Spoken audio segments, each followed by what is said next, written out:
Okay, we spoke about the biography of the prophet, so I won't further go into that.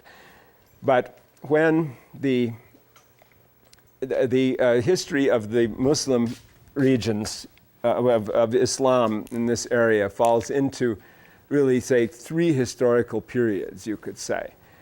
One period was the period of the, we're just going to deal with post-prophet history. So the prophet is put in his own category, and we will not discuss that today unless you want to ask about it. But we'll just start with the caliphate. So you have the early unified caliphate, and that exists from 632 to 740. Although often it's dated that it existed to 750 because some Umayyads were still hanging on at 750.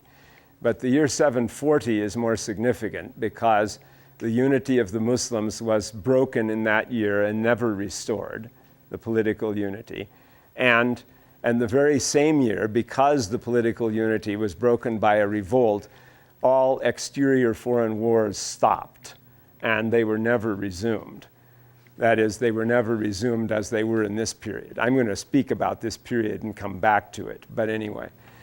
Then secondly, you have what you could call is the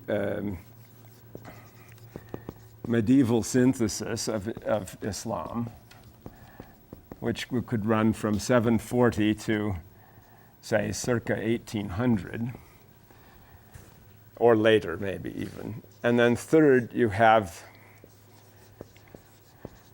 modern colonial and so-called post-colonial era, circa 1800 to the present. These are, I think, three periods of Muslim history, and you will observe that they are extremely lopsided. In fact, you will well wonder how it can be that the medieval synthesis lasted all of that time. And you might think that that was a way of stereotyping it where I was not dividing it into sufficient periods. Well, it does divide into sub-periods, of course. And you can distinguish a lot of development that went on as well in that period. But it's not...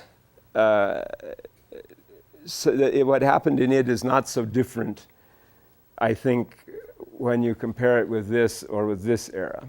There's the two eras at the edge are more different. Or maybe it's just because this first era is actually my historical specialization that I have a myopic view. So that maybe is the problem.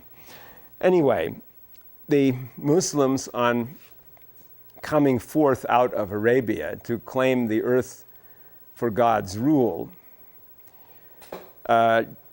completely took over the Sasanian Empire and took over the disaffected provinces of the Byzantine or East Roman Empire.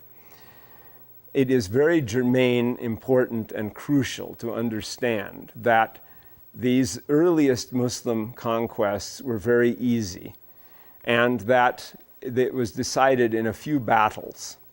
The conquest of Syria, although there were a few battles where the Muslims were not sufficiently successful to conquer the place, when there was a decisive battle in 636, that was it. The Byzantine or Roman Empire lost Syria forever and never recovered it. The Emperor Heraclius is quoted as with his famous saying, "Farewell Syria," because that was the end of that. And such a tremendous change cannot be brought about by some kind of trivial thing. And furthermore, it doesn't happen without some acquiescence of the population of the place. Probably we wouldn't be able to say too much active support, but acquiescence, yes, definitely. And in Iran, the same thing is the case. And I will show you how that worked.